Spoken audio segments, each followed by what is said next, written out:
Hello everybody, in today's video I'm going to show you how to fix Instagram messages not sending. If you're seeing a fail to send messages error on Instagram, do not worry.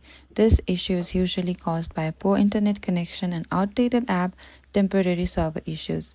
To get started, firstly you need to check your internet connection. You need to switch between your Wi-Fi or your mobile data as well. And now you need to close the app temporarily. Once you open the Instagram app, simply close it and reopen it again.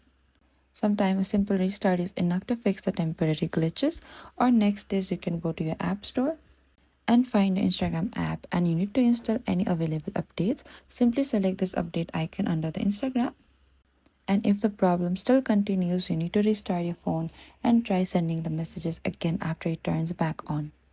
And that is it. That's how you can fix the fail to send messages problem on Instagram. Thank you for watching this video. I hope this video was helpful.